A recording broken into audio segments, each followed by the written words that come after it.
Muy bienvenidos de nuevo a nuestro encuentro semanal en torno al estudio de la Biblia. Comenzamos este nuevo periodo adentrándonos en el tema 8. Hemos ido avanzando a lo largo de las semanas y estamos aquí, junto a ti, junto a tu familia, desde donde te encuentres, en esa iglesia virtual que tanto bien está haciendo a los que lo hacemos y a los que lo recibís según el testimonio de vuestras propias palabras. Bienvenidos.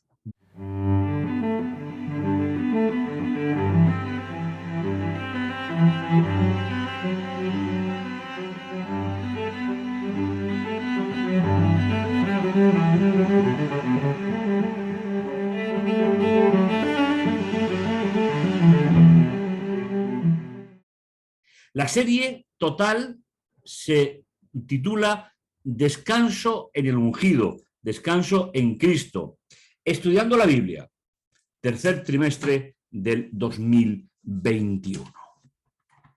El título que nos ocupa hoy es el tema 8, es decir, libres para descansar.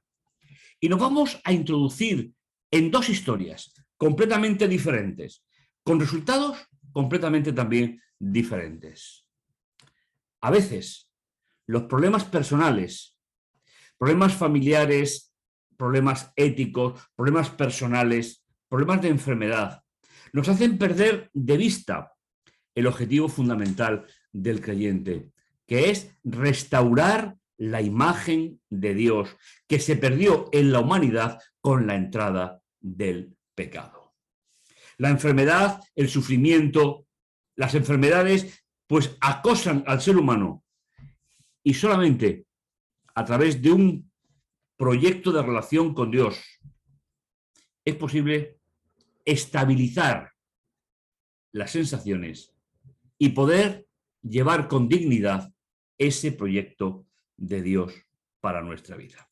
Vamos a comenzar con la primera de las dos historias, una historia espectacular, como todas las que aparecen en la Biblia. Pero empezamos recordando el Salmo 27:1 de David. Dice: el Señor es mi luz y mi salvación. ¿A qué temeré? El Señor es baluarte de mi vida. ¿De quién me asustaré? Como siempre que tenemos el placer de recurrir a un texto de David, concurren diferentes sensaciones en la vida del creyente. David, un hombre que supo superar muchísimas dificultades, que no se dejó abandonar en momentos muy difíciles. La Biblia lo cita como el mejor rey de la historia de Israel. Por eso, aunque tuvo que sufrir inevitablemente las consecuencias de sus transgresiones y de sus errores en la dirección en la vida, él termina diciendo: finalmente, ¿de quién voy a temer yo en mi vida si él es mi fortaleza? Es decir, lo que blinda una ciudad para que no sea conquistada. Y ese ejemplo es el que utiliza David para hablar de su Dios. Durante el programa de hoy analizaremos dos ejemplos de curación muy diferentes. En uno, la persona estaba tan enferma que ni siquiera podía acercarse a Jesús por sus propios medios. Sus síntomas eran bien visibles para todos. En la segunda historia, no había síntomas visibles. En ambos casos, la sanidad llega a la manera de Dios y a su tiempo. Al explorar el tema del descanso, del dolor y del sufrimiento, también consideremos una pregunta fundamental para nosotros. ¿Qué sucede para el creyente cuando se enfrenta a la enfermedad? Sabéis, me gustaría compartir muchas cosas con vosotros, pero la verdadera madurez del creyente le lleva a plantear la enfermedad desde un punto de vista completamente diferente. No es que no suframos, no es que no tengamos momentos de dificultad, es que nuestra relación con Dios permite, cuando está bien establecida, cuando está bien cimentada, que no caigamos en la desesperación. Empezamos el itinerario del programa de hoy, que llevará por título el primero de los puntos: descanso curativo. El texto que nos va a ocupar se encuentra en Marcos capítulo 2, del 1 al 4. Al cabo de unos días volvió a Cafarnaúm y se corrió la voz de que estaba en casa. Se reunieron tantos que no quedaba sitio ni siquiera junto a la puerta, y él les anunció la palabra, es decir, les anunció el reino de Dios, les anunció para qué venía él a este mundo. Entonces llegaron unos trayendo a un paralítico entre 4, y como no lograban acercárselo por la cantidad de gente que había, levantando el techo encima de donde estaba Jesús y por el boquete que hicieron, descolgaron la camilla en que yacía el paralítico. El diseño original de Dios para la humanidad no incluía el dolor, la enfermedad, el sufrimiento. La enfermedad llegó como consecuencia del pecado. Y no deberíamos de olvidar que vivimos en un mundo donde el dolor, el sufrimiento y la enfermedad no deja fuera a los creyentes. Dios, aunque nos ha dado pautas de salud para que podamos disfrutar de una mejor calidad de vida ahora, pero mientras que vivimos en un mundo enfermo por el pecado, las consecuencias se viven en la vida de cada uno de nosotros. No podemos garantizar la salud en todos los momentos, pero al final también tenemos incluso hasta la muerte, de la cual nadie se verá libre, nada más que aquellos que estén vivos cuando Jesús vuelva. Lo bueno, mis hermanos, es que Dios puede darnos descanso aparte de la enfermedad. No es lo mismo llegar a la sala de un hospital y ver a un creyente que enfrenta la enfermedad que alguien que no cree en Dios y tiene que enfrentar solo el problema de su vida y de su existencia. El tema que nos ocupa hoy nos lleva al primer caso de aquel paralítico sin nombre, que él no podía ni tan siquiera llegar hasta Jesús. Pero si hemos leído en el texto, y recordáis, la predicación de la palabra de Jesús está asociada con la intervención poderosa en la vida de ese hombre. ¡Qué privilegio! ¡Qué privilegio el poder disfrutar de una circunstancia como esta! Eso quiere decir, mis hermanos, que Jesús, que Dios va a salvar, va a curar a todos los enfermos. Yo creo que el tema deberíamos de planteárnoslo de manera coherente y racional. Jesús no sanó a todos los enfermos del mundo. Jesús sanó a personas que su enfermedad era incurable en la época para mostrar una de las grandes características de su reino. Ese reino que vamos a vivir cuando Jesús vuelva. Ese reino que pondrá fin definitivamente al dolor y pondrá fin a las desigualdades entre los seres humanos.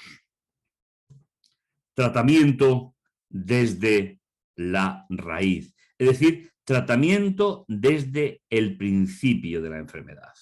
El texto que nos ocupa dice: viendo Jesús la fe que tenían los que lo trajeron, dijo al paralítico: hijo, tus pecados te son perdonados. Eso lo dijo para despertar la atención de aquellos que todavía no creían en él. Y el milagro del paralítico, Jesús lo hizo, como acabamos de decir, para mostrar una secuencia de su reino, de su predicación. Allá había sentados unos letrados que discutían para sus adentros. ¿Cómo puede este blasfemar así? ¿Quién puede perdonar pecados sino solo Dios? ¿Veis cómo Jesús está entrelazando la verdadera necesidad del ser humano, que es el perdón de los pecados, con una sanación transitoria para las enfermedades que tenemos, mientras esperamos el regreso de Jesús? Pero de inmediato, versículo 8, Jesús supo lo que pensaban y les dijo: ¿por qué pensáis así en vuestro interior? ¿Qué es más fácil? ¿Decir al paralítico que se le son perdonados sus pecados o decirle que cargue su catre y camine? Jesús, sin ninguna duda, captó la atención de aquellas personas. Sin ninguna duda, Jesús supo establecer las prioridades en la vida de cada uno de nosotros. Pero para que sepáis que este hombre tiene autoridad en la tierra para perdonar pecados, dijo al paralítico: yo te lo mando, levántate y ve a tu casa. Se levantó de inmediato, tomó su catre y salió delante de Dios diciendo: nunca vimos cosa semejante. ¿Por qué? Porque el reino de Dios, el reino que nos espera, es algo que nunca hemos visto. Jesús, al conocer la raíz de todo sufrimiento y enfermedad, y quiere tratar esto en primer lugar. En el caso del paralítico, en lugar de ir directamente a los efectos obvios de la enfermedad, Jesús va directamente a la raíz, al centro de lo que más le molesta al hombre. El paralítico siente, porque así se lo habían enseñado a lo largo de toda su vida, aunque no sepamos cuándo cayó en la enfermedad que él tenía. Siente el peso de la culpa y la separación de Dios con más intensidad que su enfermedad. Porque según la religión de la época, no se le permitía participar de actos religiosos, no se le permitía vivir con su familia. La religión de la época decía que un enfermo crónico, un enfermo que no se curaba por los medios que conocían, ya estaba juzgado por Dios. Jesús utilizará ese ejemplo para hablarnos directamente de la raíz. Lo que primero necesitamos tú y yo es obtener el perdón de Dios. Y el perdón nos llevará a una estabilidad emocional, aunque tengamos enfermedades en nuestra vida. Los dirigentes religiosos fueron los primeros sorprendidos, si no tanto como el propio paralítico, cuando escuchan las palabras de Jesús pronunciar el perdón. En respuesta a su acusación, Jesús les plantea una pregunta realmente importante. Huir de las necesidades. Así entramos. Dios anhela curarnos por dentro en primer lugar. Y luego, a veces, decide brindarnos sanidad física inmediata, como el paralítico, o a veces habrá que esperar al momento de la resurrección. ¿Cuánto sufrimiento trae a nuestra vida no entender el lugar que la enfermedad ocupa en la raza humana? he visto personas a lo largo del tiempo estar desahogados, estar inquietos por la enfermedad repentina. Pero lo que verdaderamente necesitamos es, como Jesús quiere, que podamos descansar en la seguridad de su amor, su gracia, su perdón, desde ahora mismo. Incluso a través de nuestro sufrimiento, ya que no es el suyo. Dios no tiene nada que ver con el sufrimiento que hay en este mundo. No hablamos, cuando hablamos de sufrimiento, no hablamos del enemigo de las almas. Pues hay que mirar más a la realidad y saber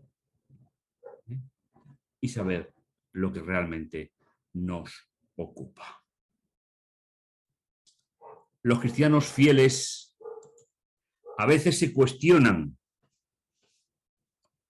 que tienen que luchar contra la depresión, especialmente después de un hecho traumático, y esto no es una señal, según algunos, es una señal de falta de fe, pero es todo lo contrario. No tiene nada que ver una enfermedad con la falta de fe, ni con la confianza en Dios. A veces la depresión se apodera también de un cristiano, en forma lenta y silenciosa, y la reconocemos solo cuando se afianza y ejerce el control sobre nosotros. Es la enfermedad más común del siglo XXI. A veces atrapa rápidamente después de acontecimientos físicos o emocionales especialmente agotador. Por ejemplo, el problema de el profeta de Dios, el profeta Elías. Estaba completamente agotado y emocional y físicamente después del evento del Monte Carmelo. Pero nos cuenta la historia. Acab contó a Jezabel lo que había hecho Elías, cómo había pasado a cuchillo a los profetas. Entonces Jezabel mandó a Elías este recado: que los dioses me castiguen si mañana a esta hora no hago contigo lo mismo que has hecho tú con cualquiera de ellos. Elías temió y emprendió la marcha para salvar su vida. Llegó a Beerseba de Judá y dejó allí a su criado. Continuó por el desierto una jornada de camino y al final se sentó bajo una retama y deseó la muerte. Basta, Señor, quítame la vida, que yo no valgo más que mis padres. Se echó bajo una retama y se durmió. De pronto el ángel le tocó y le dijo: levántate, levántate y come. El profeta ha tenido unas últimas 24 horas muy agotadoras. Esta experiencia, junto con un brusco despertar, como hemos leído, y una amenaza de muerte por parte de la persona que le había sentenciado, sirve como desencadenante de la depresión que Elías tenía. Así que Elías comienza a correr en un intento de escapar. Pero sabéis, es más fácil escapar de los seres humanos que escapar del interior de cada uno de nosotros. A veces intentamos sosegar nuestro agotamiento emocional. A veces buscamos una nueva relación, trabajo o un lugar, nuestro afán de escapar de las circunstancias. Y a veces nos sumergimos, y es algo que se da muchísimo en la actualidad, nos sumergimos en más trabajo, más fechas de entrega, más reuniones, mientras nos acercamos o nos concentramos en utilizar esos elementos, en huir de algo sin nombre que agota nuestra alegría y nuestro descanso. Qué importante es hablar de la salud física. Qué importante es hablar de la salud moral. Y qué importante es hablar de la salud espiritual. Y por supuesto, muchos utilizan, sin embargo, medicamentos que de algún otro intento ayudan a paliar el dolor. Sin embargo, al final, estas cosas solo disfrazan los síntomas, no resuelven el problema y a menudo solo lo empeora. Qué detalle más interesante. No es fácil en un mundo como el nuestro tratar enfermedades psicológicas. Estamos más acostumbrados a las enfermedades físicas, pero también hacen daño al ser humano. Demasiado cansados para correr. Elías estaba demasiado cansado para seguir corriendo. Y entonces vuelve a orar a Dios. Esta oración es muy diferente a la oración llena de fe que Dios respondió en el Monte Carmelo. Es una oración de desesperación y de culpa. Continuó por el desierto una jornada de camino y al final se sentó bajo una retama y deseó la muerte. Basta, Señor, quítame la vida, que yo no valgo más que mis padres. Cuando Elías finalmente se tranquiliza, la culpa se apodera de él.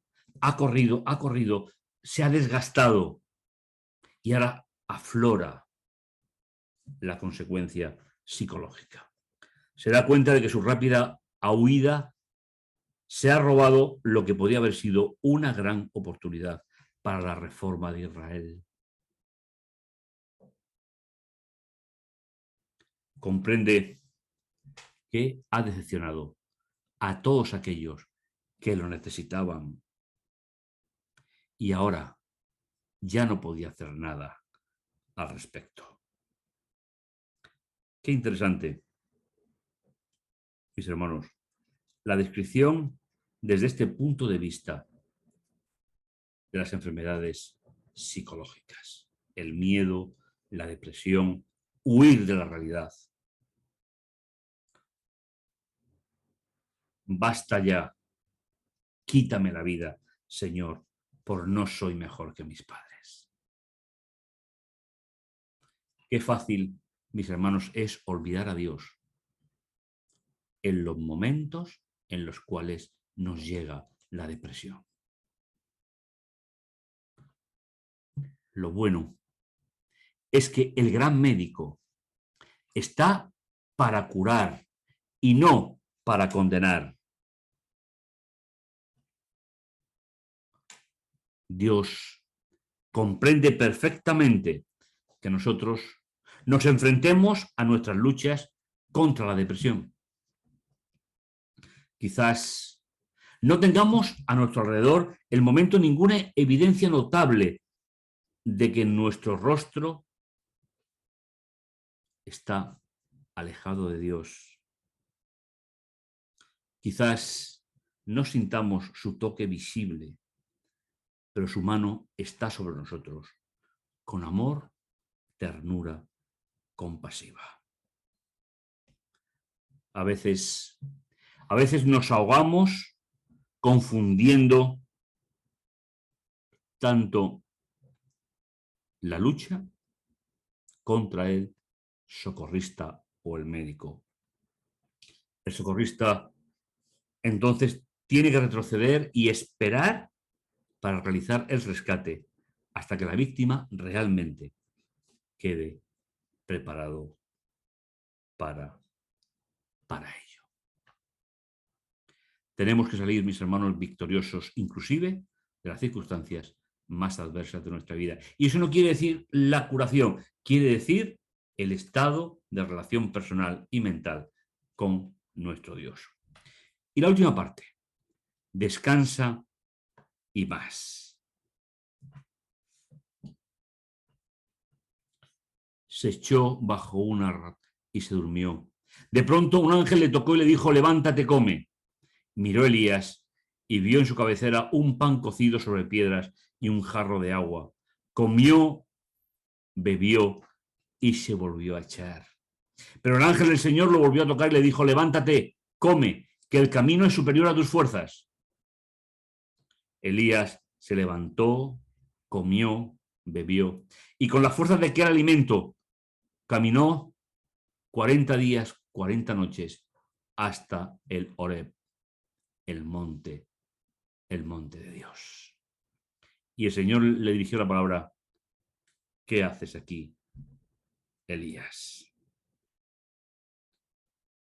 Dios sabía muy bien, mis hermanos, como lo sabe siempre, los días que le esperaban mejores a Elías. El profeta sanaría cuando aprendiera a regular su vida con los ritmos de Dios y aceptar su descanso.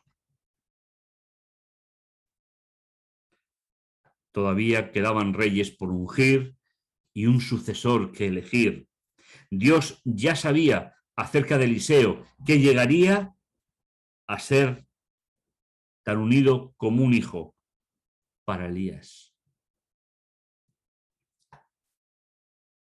Dios sabía que con fe, es decir, que con una relación personal con Dios, Elías volvería a hacer descender fuego del cielo. Para el profeta no habría ninguna muerte desesperada bajo un enebro, sino más bien un paseo en carro de fuego hacia el descanso espiritual. Dos experiencias diferentes. Dos formas de enfrentar la situación. En este programa hemos reflexionado posiblemente en uno de los temas tabú que tengamos los creyentes. Si te sientes que estás abatido, si te sientes que estás deprimido, no te preocupes. Sigue caminando con tu Dios. Y aunque la enfermedad continúe su proceso normal, tu relación con Dios te preparará para vivir una enriquecedora experiencia mientras esperas la sanación total y final cuando Jesús vuelva. Vamos a orar. Bendito, bondadoso Dios que estás en los cielos, santificado, glorificado y honrado sea tu nombre. Señor, a veces no sabemos manejar los tiempos, no sabemos, Señor, manejar las circunstancias, y eso nos suele llevar, Señor, a problemas, circunstancias adversos. En tus manos, Señor, ponemos nuestra vida y nuestra esperanza. En tus manos, Señor, queremos dirigir todo lo que somos para gloria y honra tuya. Que no nos den miedo, Señor, cuando llegue la enfermedad. Que podamos, Señor, seguir restableciendo esas relaciones contigo. Gracias, Señor, por todo lo que tú nos das. En el dulce nombre de Jesús. Amén. Pues nos encontraremos en el próximo programa. Durante todos los días de esta semana seguiremos estudiando el contenido de la lección. Y ojalá que tu experiencia y la mía sea de acercamiento a Dios en momentos difíciles. Nos encontramos en el próximo capítulo. Que el Señor te bendiga y te guarde.